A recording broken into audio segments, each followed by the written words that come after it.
My name is Samuel Matsikure, and I work for GALZ, an association for LGBTI community in Zimbabwe. GALZ is known worldwide as Gays and Lesbians of Zimbabwe, but over the years it has grown to integrate all the acronyms of LGBTI persons. GALZ was formed in 1990 as an association that was there to address the needs and to provide services for the community. It is there to create a just society where LGBTI people are treated as equal citizens by promoting their rights. We're an association that is known for being vigilant because we have been there in the last 26 years, trying to raise awareness on the issues of LGBTI community. We do a lot of our work by promoting, representing, and protecting the rights through education of communities, empowerment. We do advocacy work. We do research work to inform the work that we do. We also provide safe spaces for the communities to engage on the issues that affect them on a daily basis. Currently, GALS is working in 15 sites around the country where we are engaging our communities, our networks, our allies, to be able to understand what the rights violations that LGBTI people experience and how to protect those rights, but also to access services by using various referral systems.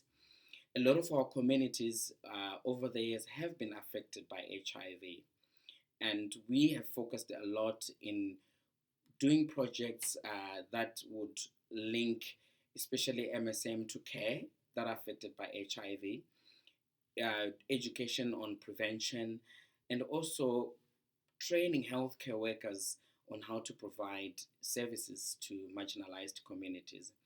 In the last 3 or 4 years, we've done projects that we've worked with International HIV and AIDS Alliance, COC Netherlands, that were able to provide us with resources to be able to do that.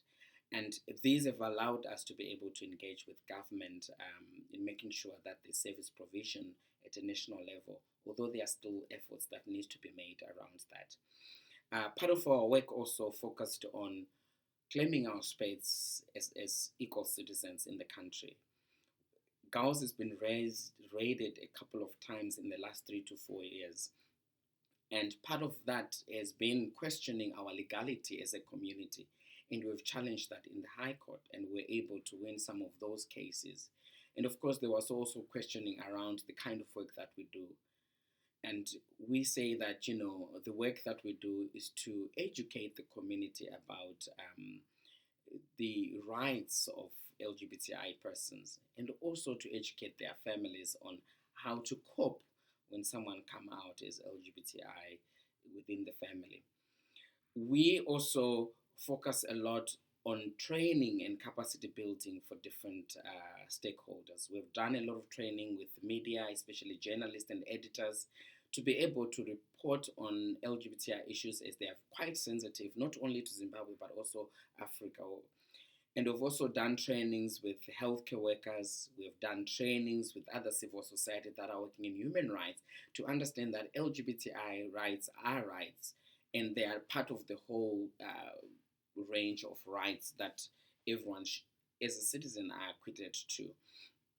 We have also experienced a lot of the human rights violations, mostly that are state sanctioned. Our head of state is known to have made the most homophobic comments in Africa, calling LGBTI persons pigs and dogs. And that is one of the things that actually drove me back in the 90s to join the movement and be able to challenge this assertion that we are worse than pigs and dogs, because we are people. We were born in Africa, we were born in Zimbabwe, we are part of the community, we are just different in terms of sexuality. And I think that's one of those issues that you find continuously government entities bring to the fore and especially in the political rhetoric, that it's un-African to be gay, and I think that's one of the assertions that we continuously challenge. And also, the work that we do involves the support that we get from our peer educators, other human rights defenders that are LGBTI in Zimbabwe. We are also part of regional networks and international networks.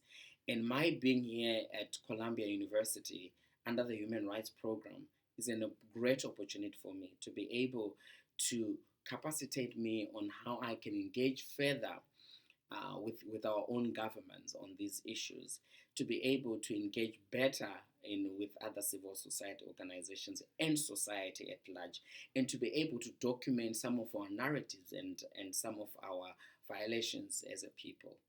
That is basically what GALZ as an entity focuses on with the team that I work with back in Zimbabwe. I thank you.